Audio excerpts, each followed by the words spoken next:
What makes a dunk guy? What makes a dunk guy? Yeah. A dunk guy? Yeah. Oh man. Okay. What makes a dunk guy? So that's how the questions are gonna go?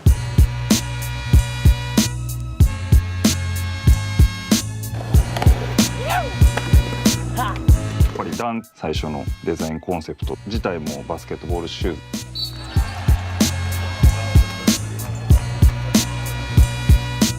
People like skating in them because they kind of just feel your board.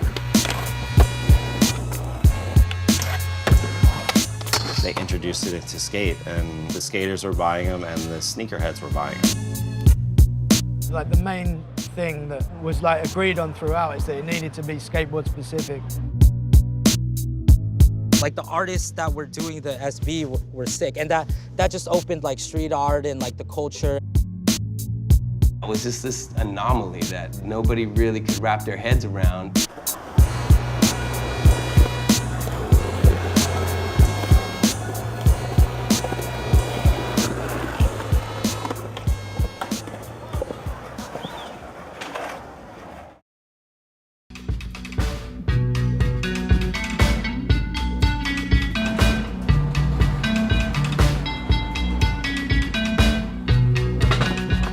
Kids, like, this is their razor ramp, to be honest with you guys. I'm just fronting for the video.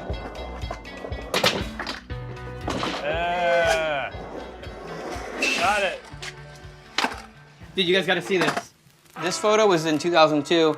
That was the first, I was wearing actually the first colorway that Nike did for me.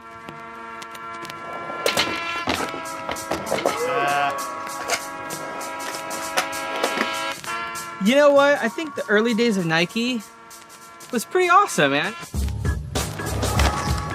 Nike were like, hey, we're gonna do this long term. They had like a technical initiative. They were very receptive, almost like sponging everything, like the information that the skaters were giving.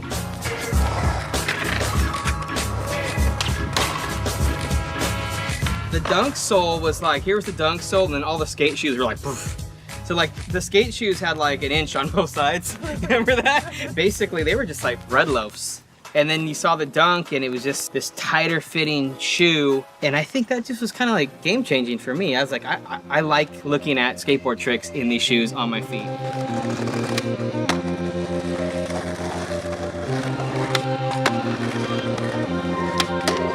No more like shoes in your backpack that you're chilling after you're skating. I did that for years. Now it's like, these are my chill shoes, these are my skate shoes. I don't have any other shoes.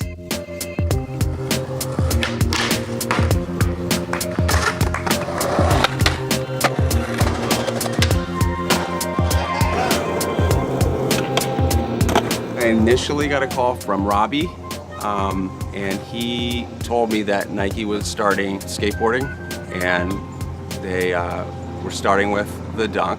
What Nike had tried to do at the time, was it called a choke or a chode or something like that? A chode? I mean, I had trepidation. Sat down with them and I had my like protective suit on about skateboarding and like, hey, what do you think you're doing? If you're coming into skateboarding, you're coming through me. You know? He was hardball. He was playing hardball with me. My philosophy was like, okay, let's get the skater. I want to take Nike underground, backdoor, and come up on the other side. The skaters that are respected amongst the community, like, you know, these two, Gino and Supa, and they're not the flavor of the month skater. So that was the first four.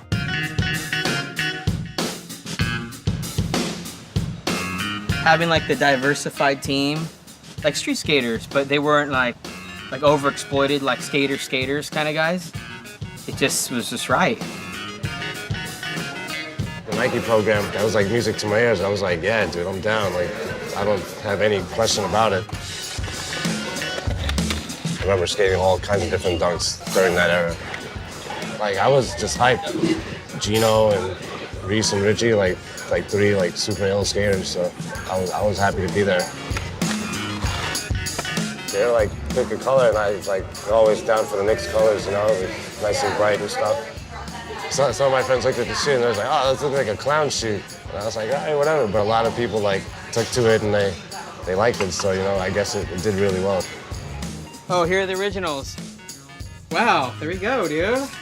when he's like, hey, we're gonna do a colorway, the way I picked this shoe was I was on tour in '94, and there was like these tennis classics on sale, and they were all white shoes with this color stripe.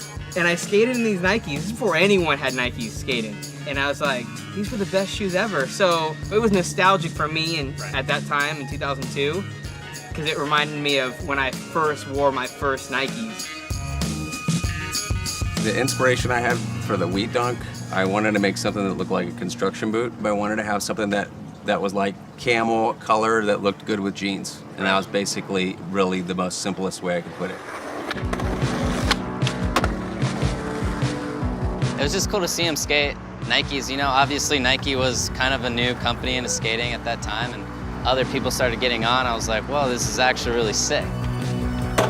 Nike's actually doing skating. Seeing those big Nikes with the straps out, you know, it was always rad seeing that.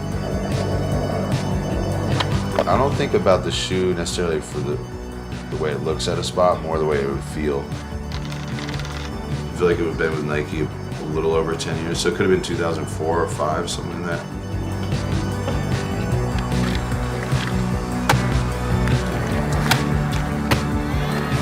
I remember that period, people were just going crazy for dunks, you know? I would just skate in all the weird colors that I got, and I remember walking on 8th Street and like sneaker junkies just tripping, like, damn fool, you're skating in that? I'm like, yeah, man, life's too short to be sitting, you know, and having all these crazy shoes collecting cobwebs in my closet, so yes. I got brought on a Nike team, it must have been 12 years ago. We would just get boxes sent to our house, but I was never a sneaker freak. For me, they were just skate shoes, so I just skated all of those shoes, which I shouldn't have done, but. P-Rod was my favorite skater, you know, growing up. When he left S to get on Nike, I remember that being a big thing for me. I was like, whoa, this is crazy.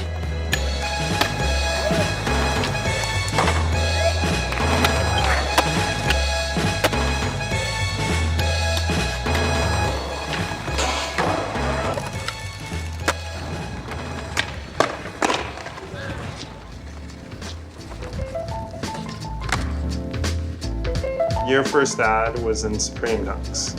I just remember you needed an ad. Was it that shoe you were supposed to be in? No, they just sent me a bunch of stuff and I just picked. That's just what I was skating in that day. Yeah. That ad. It was a long time ago, so details are hazy. Let's see what we can find here. How do you even know where to start? I've been through all these cabinets so many times. I keep a file on everyone. Ask you for any photo, you'll know what drawer to look at. Totally. When did you get on Nike? 04, but they couldn't announce me, I think, until 05. There's Dunks. There's Dunks in that right there. Yeah, this is all you. That's really old. Yeah, 2003, dude. 18. Wow. There it is. You found it? The Holy Grail. The Supreme Dunks. Dude, I gotta come here and like... Just soak it in, dude. Eric, dude, get down here.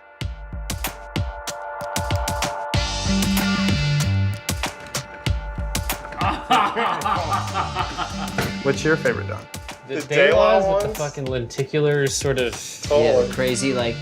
What do you call that? Hologram? Hologram, yeah. Hologram. Yeah. I really like Richards, Mulder's, a lot just because how clean it was. The Dodger colorway. And also Reese's, the fact that I still have it. I have that pair.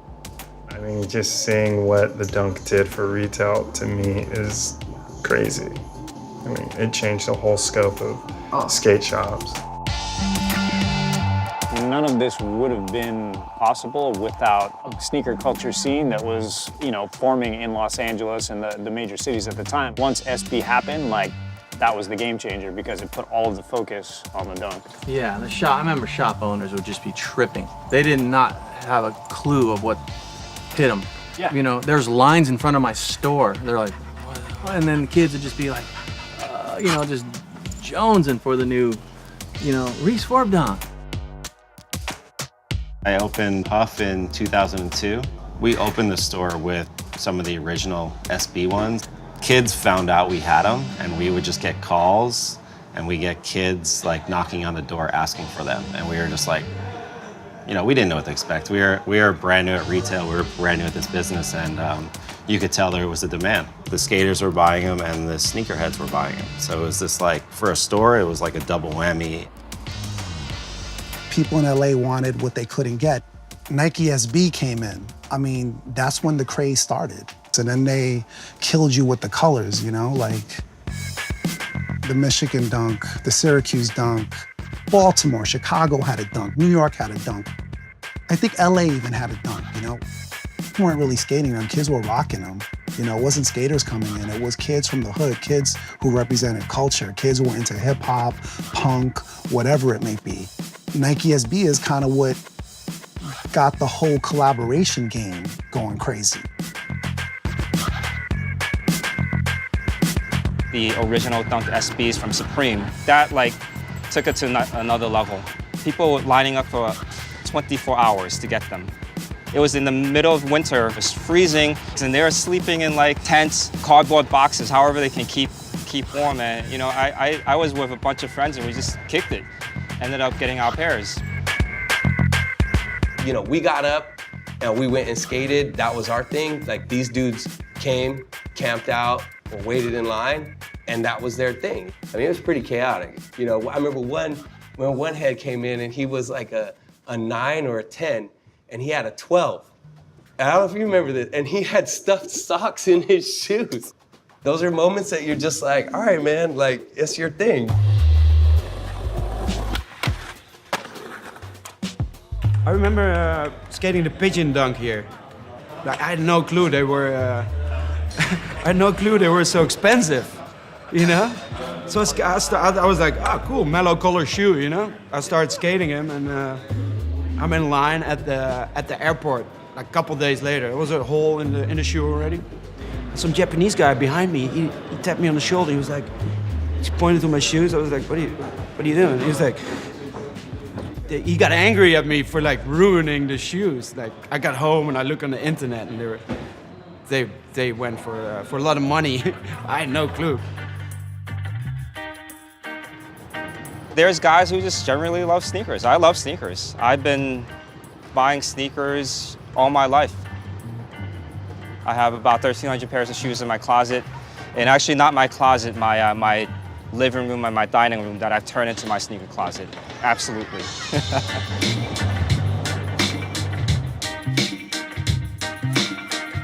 Tokyo is really the city that the real deal original sneakerheads were. You know, that's where they came from. In the 80s, 90s, and the 2000s, no one was as hardcore as the guys out in Tokyo. Japan, especially on your first trip, it's crazy. It's like streetwear on crack, just sneakers and t-shirts and hats and brands you never heard of and colorways you never saw before. Tokyo had this store called Chapter, owned by this gentleman named Homeo. And real talk, Homeo is like one of my idols. You know, a lot of people probably don't even know who this guy is, but he is definitely the first guy in the world to have shops without Nike accounts, without any kind of accounts. Well, but he was just buying everything from all over the world because it was a regional situation. So whenever you'd open up a Japanese magazine, he's the reason why you'd see every single thing was available on their wall. So that was just like a dream, like for a guy like me, you know? Okay, yeah, my name is Homyo. Like I'm doing to the sneaker business more than 20 years, you know. Sneaker culture is really, interesting. The Dunk, you know, SB, you know. Yeah, you can see, you know. Yeah, we have the lot of the, you know, like I sell to the lot of the Dunk, you know. Like 6 times or 7 times a year, you know, I'm going to the US, you know. Sometimes go to the, you know, Hong Kong, Philippines, you know, like collecting the shoes. Like in Philippines, Nike shoes, yeah, sell to the grocery store.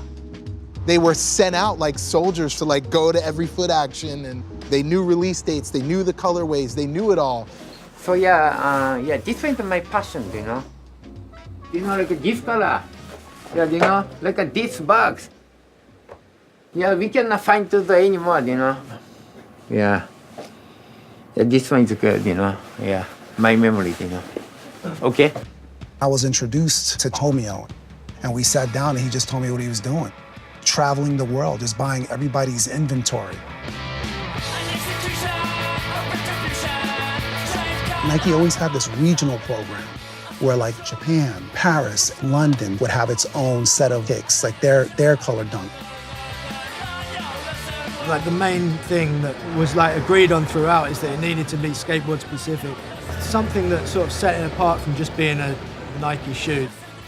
Came up with this kickflip challenge. It was just like if you can do a kickflip outside in your new shoes, we'll give you a $5 back. The original ones had a map that was the store and the route to South Bank.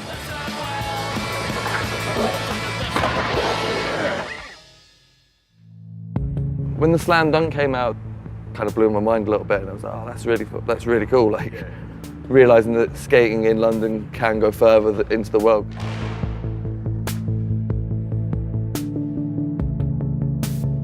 It was really like when the dunk started, getting special. When people started working on them, creating special colorways. That's really what kicked it off for what SB is today.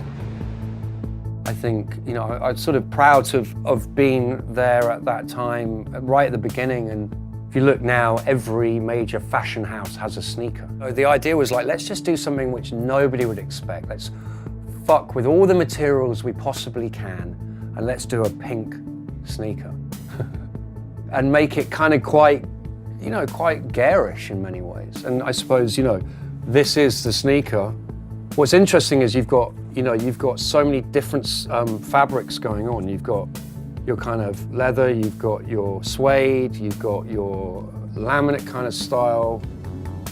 You've got a lot going on with the production here. And then also with the record that was coming out was Never Neverland, which was the second Uncle record. And there were these new characters. So there's like Futura characters printed. It was quite a bold statement at the time. And then it became the Dunkle, which I don't even know who came up with that title.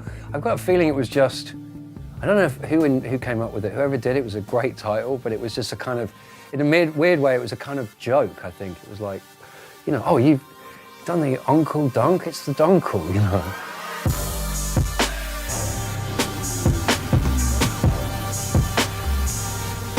Like the artists that were doing the SB were sick, and that just opened like street art and like the culture, and like just seeing everything what they did, kind of changed my life to like what I'm doing now. I started a brand based on everything I didn't like about streetwear. There's nothing to do in Vegas, so I would just be on the internet all day, and so I just like trolled the shit out of Nike Talk, learning about just like the street culture, street art, streetwear was from Nike Talk and that message board. Still to this day, I don't care about anything, but like, I think people got jobs and created a whole new industry and new brands just from that message board. And I think it's just because of that shoe. Like a shoe can just change a life, That's why I'm in this car. Shit's lit.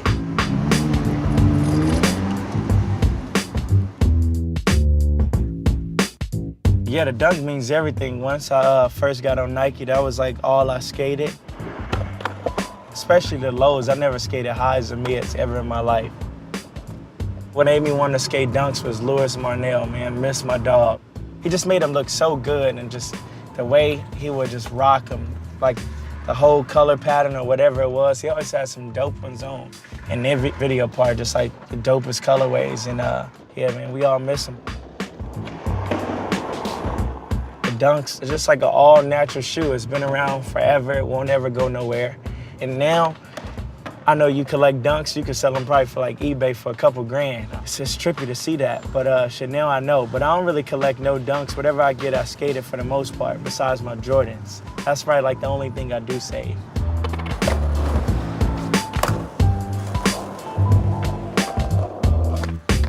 Damn, try to do it in front of cops. I know when the Dunk came out, it was with the times and everything, but when this Dunk Elite project came along and they're wanting to slim it down and, you know, make it a little more modern, I guess, a little more sleek. I was really psyched. These shoes, you know, when you slim shoes down, I feel like you have more control over what you want to do.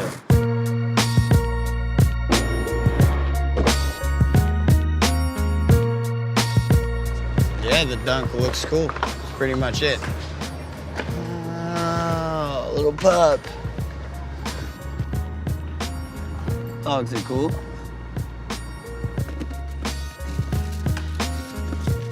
Oh. See, I haven't seen these yet. This is the first time for these. They're pretty tight. The big differential, the very, very huge differential, is that a skateboarder will most likely get them and skate them. Sneakerhead won't. They'll like save them, or I don't know what they do with them. Do they like save them till they die, or do they sell them eventually? I don't get it. I don't know. Let's see how they work. They work. They're perfect. Best shoes ever made. Hearing it first. Or actually hearing it last.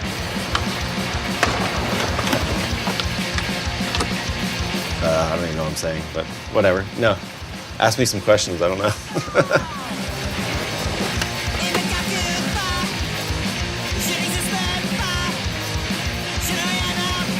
Okay, the reveal. The reveal is Nice and dark. Sick reveal.